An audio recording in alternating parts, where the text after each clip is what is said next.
ladies and gentlemen. The story you are about to hear is true. The names have been changed to protect the innocent. Dragnet.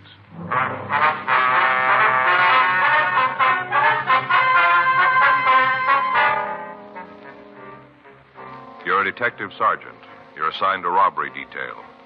A hold-up man has been hitting the banks in your city. After 2 months of following down leads, you get a possible identification. Your job, check it out. It was Thursday, July 25th. It was warm in Los Angeles. We were working the day watch out a robbery detail. My partner's Frank Smith. The boss is Chief of Detectives Thad Brown. My name's Friday. We were on our way out from the office, and it was 10:42 a.m. when we got to 896 Duane Street. Front door. I'll get it again. Guess there's nobody home, huh? Yeah. You see in that window? No, can't see anybody moving around in there.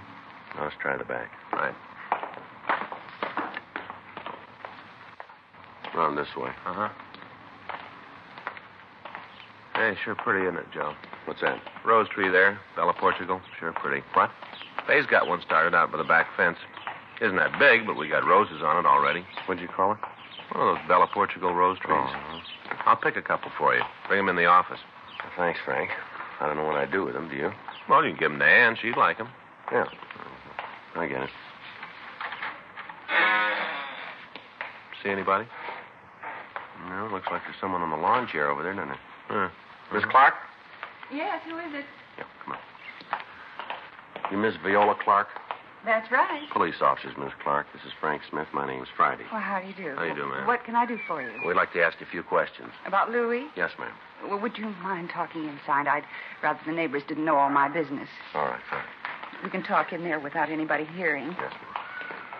Sure a beautiful morning. Hot. Mm-hmm. We're planning a little trip down to the desert this weekend. Get some rest and a little sun. Yes, ma'am. I was trying to get a tan before then. Mm-hmm. Look funny. Thank you. Just go on through the kitchen. We can talk in the dining room. All right, thank you.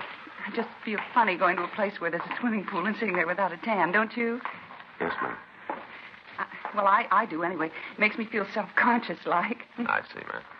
Well, just go on in and sit down. I'll get us something cold to drink. No, that's all right, Miss Clark. Thank you. Oh, how about you, Mr. Smith? No, ma'am. Well, I'm going to have something. Bill, that's my husband, brought me a case of that new kind of drink, you know, without any calories. Yes, ma'am. All kinds of flavors, supposed to be for people who are supposed to reduce. Of course, I don't really need it, just that Bill bought it and all. Mm-hmm. Sit down. Thank you. Now, what was it about Louis? He's your brother, is that right? Well, yes, actually, he's my half-brother. You see, his father died and our mother remarried. I see. He's my half-brother. When did you see him last? Oh, let's see. I guess it was before the trouble. That'd make it about 10 years ago. Mm-hmm. You heard anything from him since? Oh, a couple of times. Different people have told me they saw Louis. He always sent his best. But you haven't talked to him, huh? Well, no, not in 10 years. Would you excuse me a minute? I forgot the bottle opener. Yes, ma'am. When Louis got into trouble, we sort of stopped seeing each other. I tried to write to him when he was in prison, little talky-talk letter, but they just seemed to separate us more. What was that again, ma'am? I didn't hear you. I said that I tried to write to him when he was in prison. Sort of a talky-talk letter, but, well, they just seemed to separate us more. I see. Did you see him when he was in prison? Oh, no, it was during the war, and I was pretty busy with other things. Uh-huh. Bill, my husband, was overseas, and I was writing to him, sending him little things. Just never seemed to get around to seeing Louis. I thought about it, but just never quite seemed to get to it. It's a new flavor. Pineapple papaya. Kind of tangy. You sure you don't want any? No, thank you. Oh, that's good. I've got some little crackers, low calorie. Would you like some of them? No, ma'am, thank you.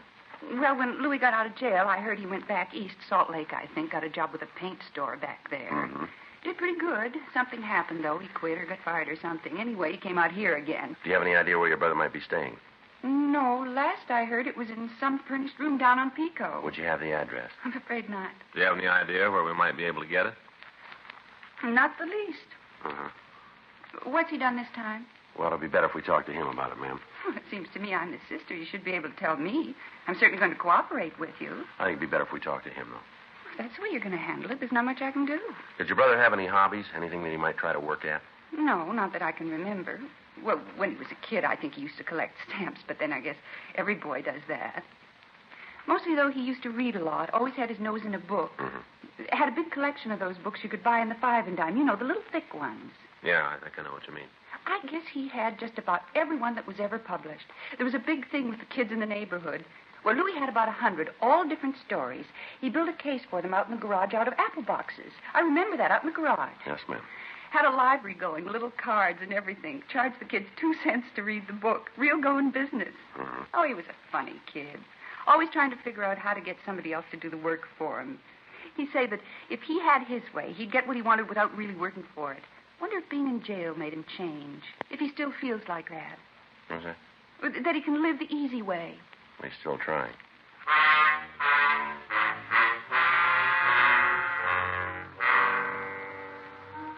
"11:31 a.m. We left the house and continued checking out the friends and relatives of the suspect, Louis Rote.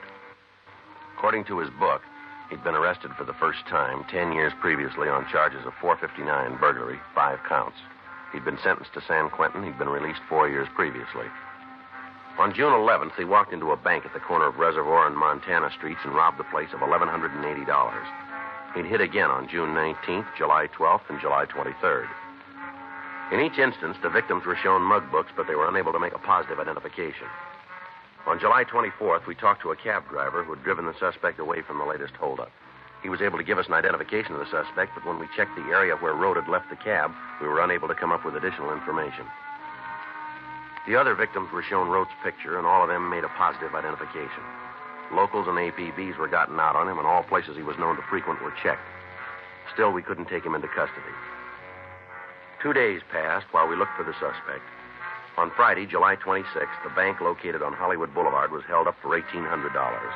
The suspect matched the description of Rote. From one of the people in the vicinity, we got the number of the cab the suspect was supposed to have taken. We got in touch with the traffic manager of the cab company and got the name and stand number of the driver.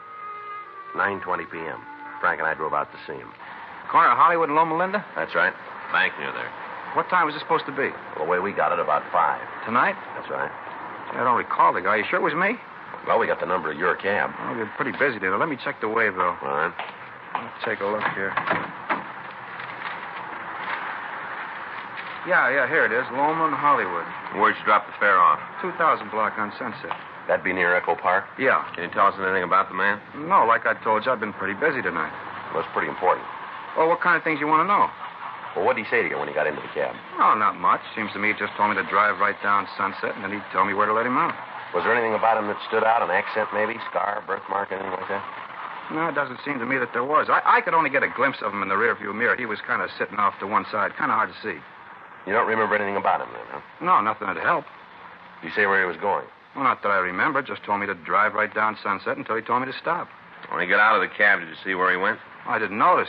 He said something about getting a drink and asked me if I could name a good bar for him. Did you? I couldn't. I don't know the neighborhood very well. I told him they were all probably pretty good. Did he seem drunk to you? Well, he had more than a couple. I can't tell you how many. You know, some guys can hold more than others without showing it. Yeah. Well, he was like that. Hard to tell how many he'd lifted. Uh-huh. Say, something might help. I just thought of it. Yeah, what's that? He had a kind of a mole on his face right by his mouth. On which side, do you remember? Well, let me think now. I was looking at him in the mirror. It was on his left side. The mirror shows things on the side that... Yeah, it'd be on his left side. Mm-hmm. Yeah, I always get mixed up like that. You know, when you look in the mirror, if you got something on the right side of your face, it's on the left side of the mirror. Yeah. Well, I was looking at him, so it'd be on the same side as I saw it. Yes, sir, it was the left side. Where was the mole? Right here, right by the upper lip. Not real big, so you'd notice it right off. Yeah, I forgot about it until just now. And when he paid the cab bill, what did he use? You mean the size bill he gave me? Yeah. A 20. I think I got it right here. Real new. Yeah, here it is. He had a whole fistful of bills just like this, all brand new. Mm-hmm. I asked him if he was going on a trip. You know, people draw a lot of money out when they're going to take a trip. I figured maybe that's what he was going to do. What did he say? Well, he said he wasn't. Said he just made a withdrawal from the bank, but he said he wasn't going away. Well, he's wrong there. Huh? As soon as we find him, he is.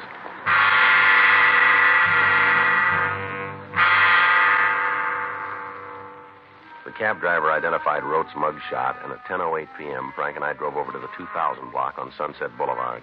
We checked at several bars, but we were unable to find the suspect. One of the bartenders said he thought that a man answering Rote's description might have been in, but he couldn't be sure. In each of the places, we left our card, and we asked the owner or the bartender to notify us if the suspect should come in. 12:26 a.m., Frank and I checked back into the office. You want to check the book? I'll sign us out. All right. Anything? Yeah. You got a message here from Faye. Yeah? She wants you to stop by the drugstore and pick up a refilled prescription for the baby. Oh, it says she's already called him. You just have to pick it up. Oh. Well, that blows the coffee. Huh? Well, I ought to get home anyway. I'd like to get a good night's sleep. All right. See you in the morning, old buddy. All right. You gonna have breakfast at home? Oh, I don't know if Faye was up half the night with the kids. Might be better if I'd let her sleep. Well, why don't you meet me at that dairy place? Good deal. About 7, huh? That'll be fine with me. All right. You go on ahead. I'll get the lights. Good. No, hold on. I'll get it. Robbery, Friday. Yes, sir? No, sir. We're the ones. How long ago was that? I see. Right away. What do you got? Bar out on Sunset. Yeah? Suspect's there now, tearing the place up.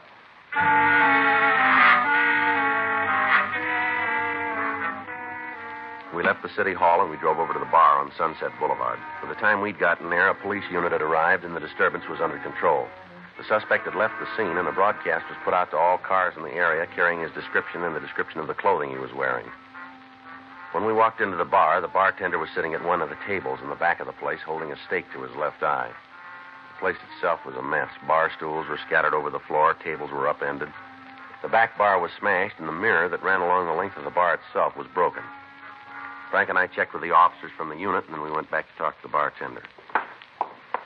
Why didn't you guys tell me about him? Sir? Why didn't you tell me who he was? I didn't know. Look at this place. Look what he did. What started the fight? I don't know. Did you recognize him when he came in?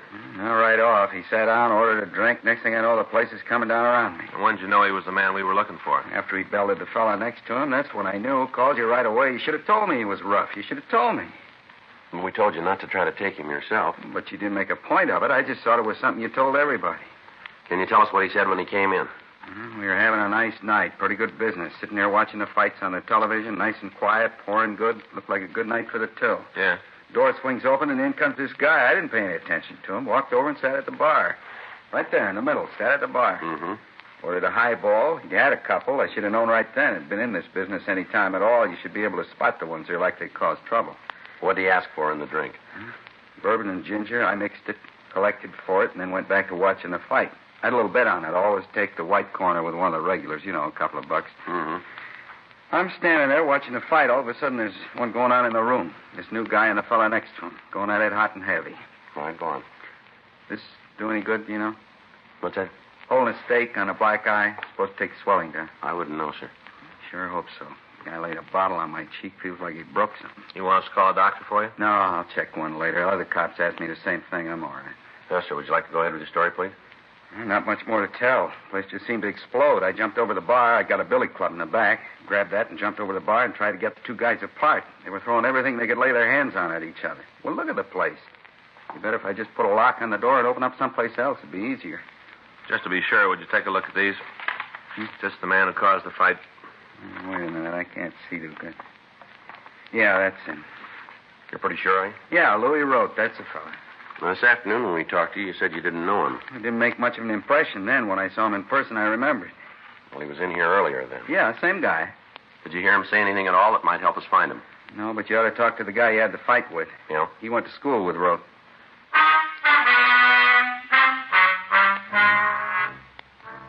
We got the name of the man the suspect had the fight with. We drove over to his home and talked to him. He explained that he'd been enrolled in a night class with Rote. He went on to say that they'd met at school when both of them were studying criminology at one of the colleges in the area. We got what information we could about Rote, and then Frank and I went back to the office. We tried to contact the school, but we were not able to reach anyone who could check the registration records for us. The next morning, we called the head registrar and asked her to check the records in the college night extension courses for a Louis Rote. 30 minutes later, she called back with the suspect's address. Frank and I left the office and drove out to the place, a two-story boarding house out on Adams Boulevard. Rote had moved, but he'd left a forwarding address. We drove over there and found that he was still registered. We got the number of the room, we went upstairs. Frank stood on one side of the door while I took the other. Just a minute.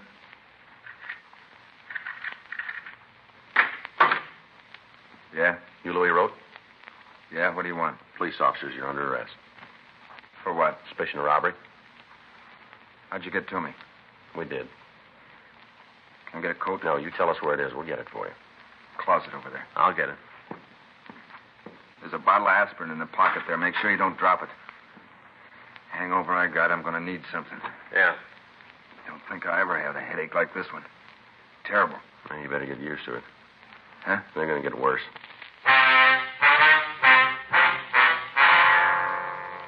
A show-up was arranged, and all of the victims of the holdups were present.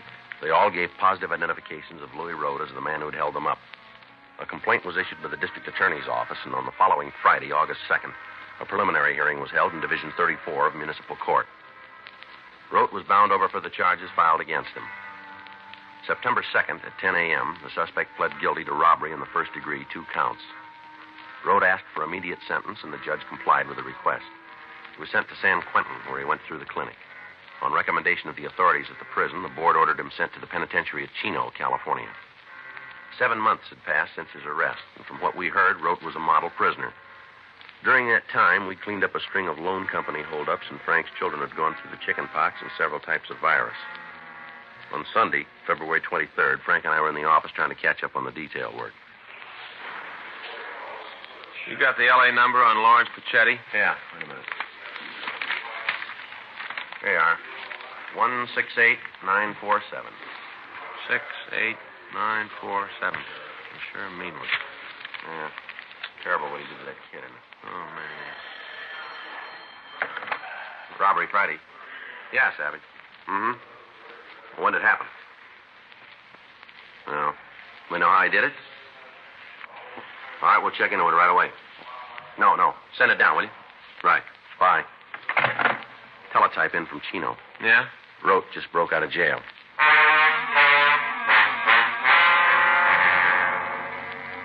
An immediate watch was put out on all the places Rote was known to frequent. All officers in the field were supplied with descriptions and pictures of the suspect.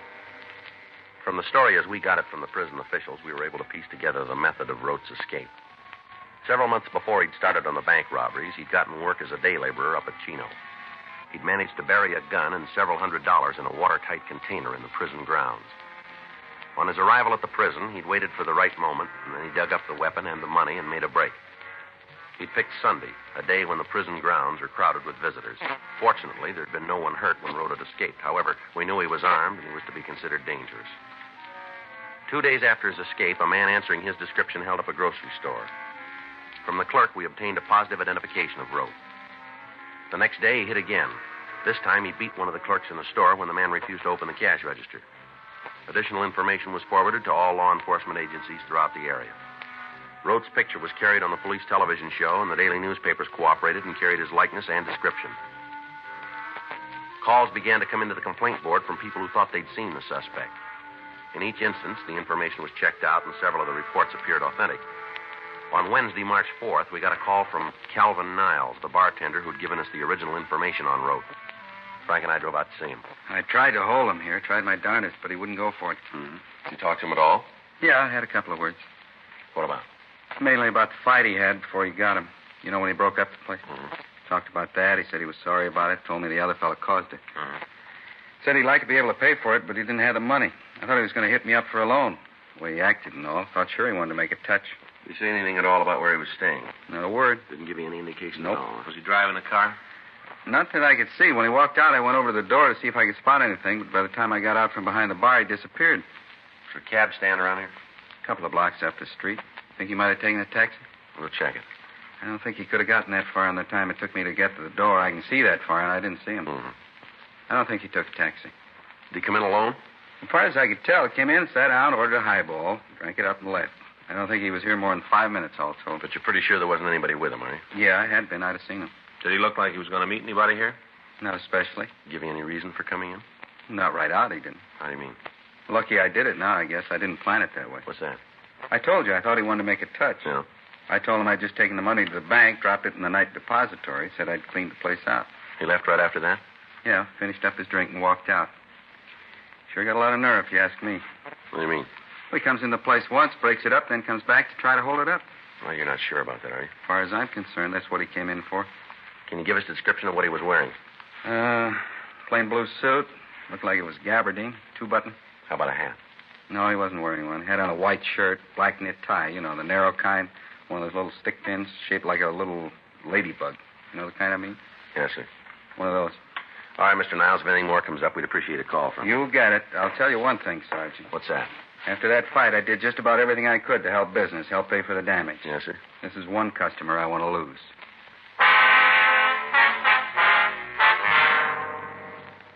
For the next 2 days, the search for the suspect went on. Roaming houses where he might have been staying were checked.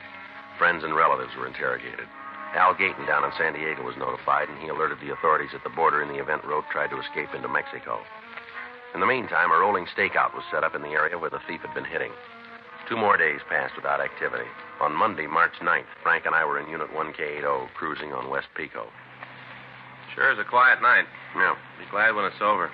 I'll get home and hit the sack. How you coming with the books? Huh? Oh, you mean for the sergeant exam? Yeah.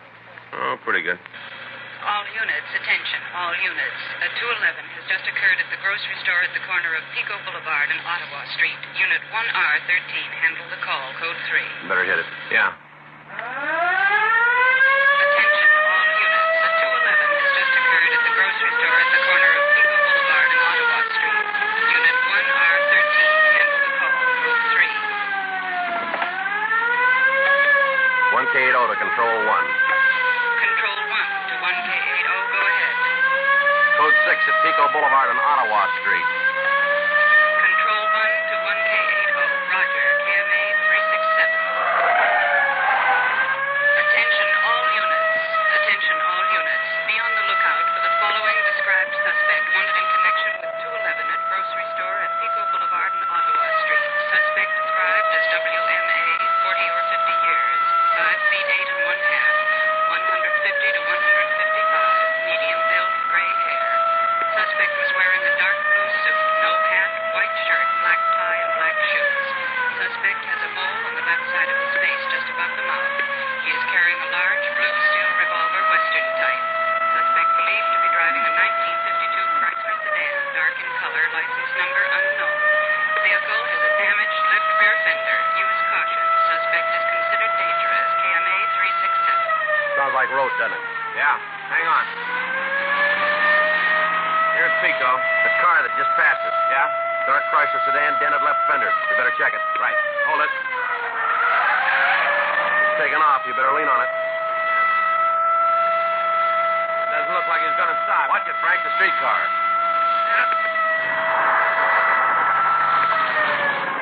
It's a close one. As long as they don't come any closer, huh? You see him?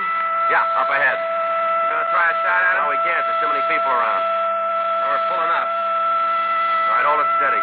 Pull over. Police officers. He doesn't act like he hears you. It's Rote, all right.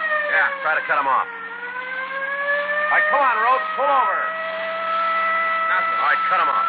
Right. Hang on.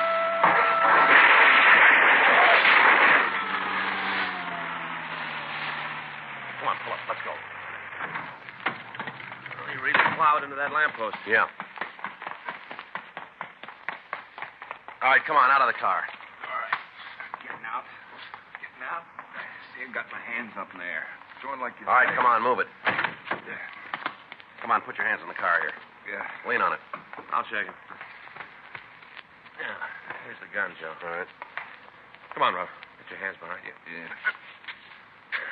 All right, let's go. About my car. We'll take care of it. You're not going to just leave it there, are you? I wouldn't worry about it. Huh? You're not going to be driving it for a while.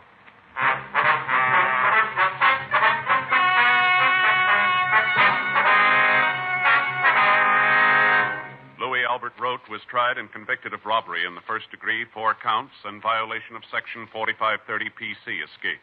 Robbery in the first degree is punishable by imprisonment in the state penitentiary for a period of not less than 5 years. Escape from a state prison is punishable by imprisonment for a period of not less than 1 year. Said second term of imprisonment to commence from the time the prisoner would otherwise have been discharged from said prison. You have just heard Dragnet, the authentic story of your police force in action, and starring Jack Webb, a presentation of the United States Armed Forces Radio Service.